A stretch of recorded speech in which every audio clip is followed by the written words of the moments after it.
अस्सलाम वालेकुम, मैं हूं दिन इम्तियाज़ और आप देख रहे हैं तख्ती ऑनलाइन। हम बात कर रहे थे चाइना के मस्नूई सितारे के बारे में। मैं आपको इस वीडियो में बताने जा रहा हूं कि चाइना ने ये मस्नूई सितारा कैसे बनाया, मस्नूई सूरज कैसे बनाया। अगर हमने ज़मीन पर सितारा या सूरज बनाना है तो हमें उतने टेम्परेचर चाहिए। हमारे सूरज की कोर में अंदर बिल्कुल 15 मिलियन डिग्री सेंटीग्रेड टेम्परेचर है, तो हमें ये टेम्परेचर अचीव करना पड़ेगा।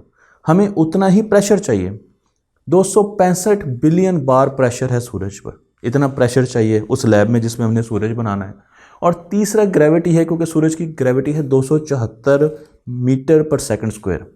ये 3 बाउंड्री कंडीशंस हैं जो हमें मीट करनी होगी ताकि 2 प्रोटॉन आपस में या 2 हाइड्रोजन आइटम आपस में फ्यूज़ कर सकें और हीलियम बना सकें, प्लाज्मा बना सकें। लेकिन ये करना बहुत मुश्किल है। हम टेम्परेचर तो अचीव कर सकते हैं ताकि हम उन प्रोटॉन्स को इतना वाइब्रेट कराएं कि वो आपस में फ्यूज़ कर जाएं, लेकिन हमारे लिए इतने प्रेशर और इतनी ग्रेविटी अचीव करना बहुत मुश्किल है। तो साइंसदानों ने इसका तोड़ निकाला और वो तोड़ ये है कि हम सूरज के बराबर टेम्परेचर नहीं रखेंगे, बल्कि सूरज से 10 गुना ज़्यादा टेम्परेचर लेके जाएंगे। और जब हम सूरज से 10 गुना ज़्यादा टेम्परेचर लेकर जाएंगे तो उतनी ही ज़्यादा वाइब्रेशन होगी और फ्यूजन का रिएक्शन शुरू हो जाएगा। इसलिए चाइना ने जो अभी एक्सपेरिमेंट किया इसमें वो 10 गुना टेम्परेचर नहीं लेकर जा सके सूरज तक। सूरज का जो टेम्परेचर है 15 मिलियन, उसका 10 गुना नहीं बना सके, बल्कि वो 5 गुना तक लेके जा चुके हैं। और इस वक्त उनका जो टेम्परेचर है वो 70 मिलियन डिग्री सेंटीग्रेड है। मैं आपको यहाँ पर न्यूक्लियर रिएक्टर की 2 मुख्तलिफ किस्में दिखाने जा रहा हूँ। तो सबसे पहले आपने जो न्यूक्लियर रिएक्टर है, जो चाइना का ये प्रोजेक्ट है, $1 ट्रिलियन का ये प्रोजेक्ट है। इसका नाम है experimental advance super conducting tokamak, east इसको कहते हैं। और ये एक सुपर कंडक्टिंग टोकामैक है जो कि मैग्नेटिक फ्यूजन के ज़रिए रिएक्टर को चलाता है। ये चाइना के शहर हैफाई में मौजूद है और 2006 से काम कर रहा है। हमारे लिए ये नई बात है क्योंकि आज इसने एक ब्रेक थ्रू दिया, तो हम ये समझते हैं कि ये काम आज से शुरू हुआ है, लेकिन ये काम 2006 से शुरू हुआ है। और मैंने इस पर 4 साल पहले वीडियो बनाई थी जिसको लोगों ने इतना देखा नहीं, क्योंकि उस वक्त उनको उस चीज़ का, इस टेक्नोलॉजी का दराग नहीं था। टोकामैक न्यूक्लियर रिएक्टर का डिज़ाइन मुख्तलिफ साइज़ में और मुख्तलिफ शेप्स में आता है। यहाँ पर मैं आपको मुख्तलिफ शेप्स और मुख्तलिफ साइज़ दिखा भी रहा हूँ, लेकिन जो बहुत ज़्यादा स्टैंड आउट करता है, जो बहुत ज़्यादा मशहूर है साइंसदानों में, जिस पर बहुत ज़्यादा काम होता है, वो रिएक्टर 2 किस्म के होते हैं। पहला जो रिएक्टर है उसमें दोनों में हम प्लाज्मा को कन्फाइन करते हैं। तो जो ये रिएक्टर है, इनमें जो फ़र्क है वो प्लाज्मा की जो कन्फाइनमेंट है, जो प्लाज्मा को ट्रैप करना है, कैद करना है, उसके तरीक़ेकार पर है। जो पहली किस्म का रिएक्टर है उसको कहते हैं inertial confinement fusion reactor, ICF reactor. इस पर मैं एक चौथी वीडियो बनाऊंगा। जो चौथी वीडियो होगी वो टोटल की टोटल ICF पर होगी कि वो कैसे काम करता है और अमेरिका की किन लेबॉर्ट्रियों में उस पर काम किया जा रहा है, रिसर्च की जा रही है। लेकिन दूसरी किस्म का रिएक्टर जो कि हम अब देखने जा रहे हैं वो मैग्नेटिक कन्फाइनमेंट का रिएक्टर है, यानी वो मैग्नेटिक फील्ड के ज़रिए प्लाज्मा को कंट्रोल करता है। तो प्लाज्मा, आप इस रिएक्टर की शक्ल देख सकते हैं। इसमें आपको प्लाज्मा एक डोनट की शक्ल का नज़र आ रहा है, एक डोनट की, एक सुराख की, गोल दायरे की शक्ल का नज़र आ रहा है। ये प्लाज्मा जो बड़ी तेज़ी से मूव कर रहा है, और इसको इस चैम्बर में रखने के लिए हम सुपर कंडक्टर मैग्नेट्स का इस्तेमाल करते हैं। ये जो चैम्बर है इससे टोकामैक का एक हिस्सा समझा जाता है। और इन मैग्नेट्स के ज़रिए 2 किस्म की मैग्नेटिक फील्ड्स हम प्रोड्यूस करते हैं। एक इंटरनल मैग्नेटिक फील्ड होती है, एक एक्सटर्नल मैग्नेटिक फील्ड होती है। मैं आपको जो तस्वीर दिखा रहा हूँ इसमें ये दोनों मैग्नेटिक फील्ड्स आपको नज़र आ रही है। पहली जो इंटरनल मैग्नेटिक फील्ड है, जो कि प्लाज्मा की वजह से ओरिजिनेट करती है, उसकी शुरुआत प्लाज्मा की वजह से होती है, उसे पोलॉइडल फील्ड कहा जाता है। क्योंकि प्लाज्मा एक चार्ज्ड पार्टिकल्स का सूप है, उसमें आयॉन्स भी हैं, उसमें इलेक्ट्रॉन्स भी हैं। तो जब वो बहुत तेज़ी से मूव करते हैं, इस तरह मूव करते हैं, तो आपको पता है कि जब चार्ज पार्टिकल्स मूव करते हैं तो इलेक्ट्रिक फील्ड और मैग्नेटिक फील्ड दोनों प्रोड्यूस होती हैं। और यहाँ पर इंड्यूस करंट भी फ्लो करता है फिर, क्योंकि आपके पास चार्ज सूप है पार्टिकल्स का और वो बहुत तेज़ी से मूव कर रहा है, तो यहाँ पर इंड्यूस करंट्स प्रोड्यूस होते हैं। और ये जो इंड्यूस करंट होते हैं इनकी वजह से ये मैग्नेटिक फील्ड प्रोड्यूस होती है। दूसरी मैग्नेटिक फील्ड एक्सटर्नल होती है जिसे टोरॉइडल मैग्नेटिक फील्ड कहा जाता है, और इस मैग्नेटिक फील्ड के लिए हम इलेक्ट्रोमैग्नेट्स का, सुपर कंडक्टर इलेक्ट्रोमैग्नेट्स का इस्तेमाल करते हैं, जो कि आगे हम पढ़ने जा रहे हैं। तो दो किस्म की मैग्नेटिक फील्ड है। टोरॉइडल मैग्नेटिक फील्ड की शेप आप देख सकते हैं, कि उसकी डायरेक्शन इस तरीके से है जो मैं आपको तस्वीर दिखा रहा हूँ, हॉरिजेंटल है डोनट के। और अगर पोलॉइडल मैग्नेटिक फील्ड देखें तो वो वर्टिकल है, वो वर्टिकली आपको उसकी डायरेक्शन नज़र आ रही है। सुपर कंडक्टर क्यों यूज़ किए जाते हैं? सुपर कंडक्टर इसलिए यूज़ किए जाते हैं, सुपर कंडक्टर मैग्नेट्स, के हमने एक्सट्रीम करंट्स प्रोड्यूस करने, हमने इन वायर्स में एक्सट्रीम करंट्स प्रोड्यूस करने हैं। और उसकी वजह यह है कि जब हम इलेक्ट्रोमैग्नेट्स यूज़ करते हैं, इलेक्ट्रोमैग्नेट क्या होता है? इलेक्ट्रोमैग्नेट एक ऐसा मैग्नेट होता है जो कॉयल से बना होता है, एक तार की कॉयल से बना होता है, और वो तार कॉपर की होती है। अब उसमें से जब करंट प्रोड्यूस होगा तो वो मैग्नेट बन जाता है, उससे सारी चीज़ें चिपक जाती हैं।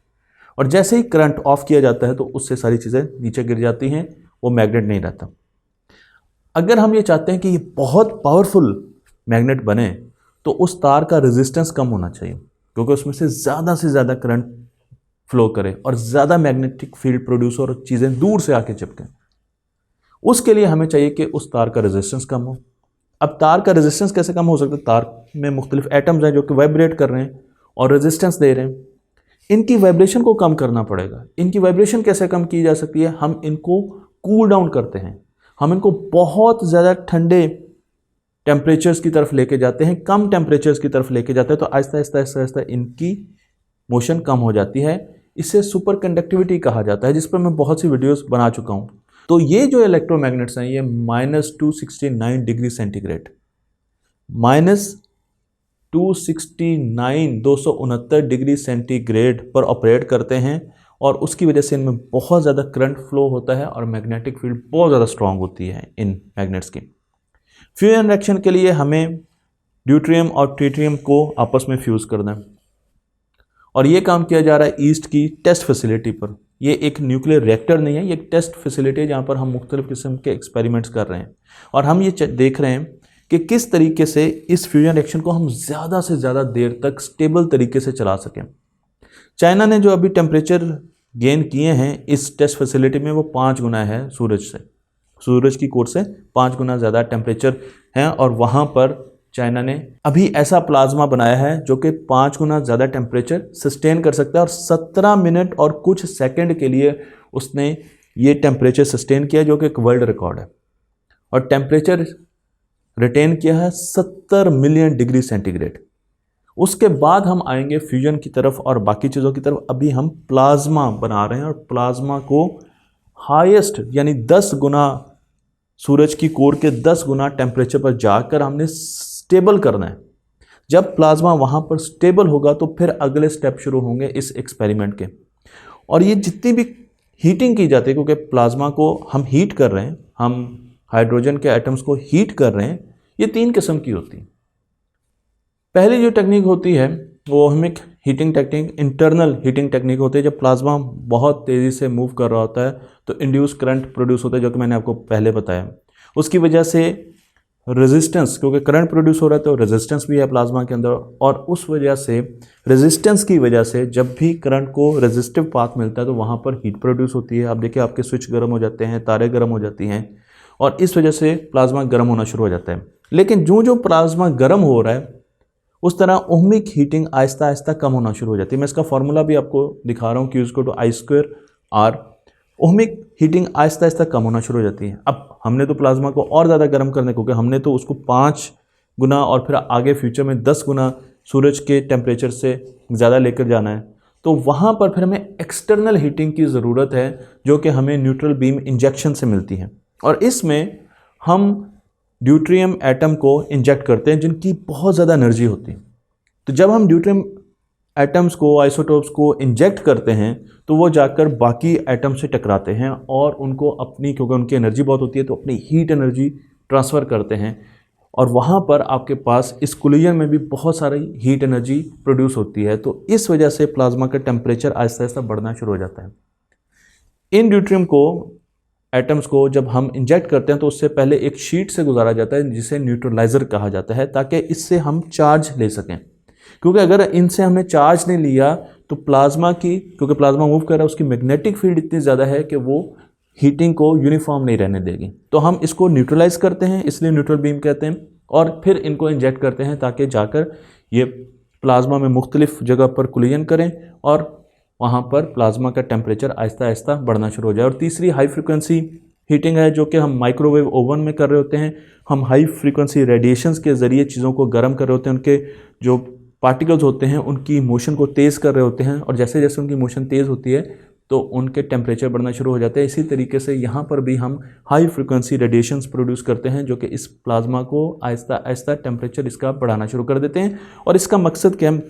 इसका मकसद ये है कि हमने प्लाज्मा को कंटेन रखना है। प्लाज्मा बहुत ख़तरनाक चीज़ है, बहुत ज़्यादा हाई टेम्परेचर पर है, तो हम बहुत थोड़ा सा प्लाज्मा इस तरीके से पहिए की शक्ल का, डोनट की शक्ल का इसमें बनाते हैं, और फिर इसको कंट्रोल करना है कि कहीं वो दीवार की तरफ ना चला जाए। वो वॉल से अगर इंटरेक्ट करता है तो वहाँ पर टेम्परेचर आहिस्ता आहिस्ता वो देना शुरू कर देगा उन वॉल्स को, और हमारा रिएक्टर काफ़ी ज़्यादा डैमेज हो सकता है। तो हमने उसको बीच में रखना है, हमने उसकी विड्थ को भी मॉनिटर करना है, और ये सारा काम हम बहुत ही ज़्यादा पावरफुल और प्रिसाइज मैग्नेटिक फील्ड्स के ज़रिए कर रहे होते हैं, जो कि कंप्यूटर के ज़रिए कंट्रोल की जा रही होती हैं।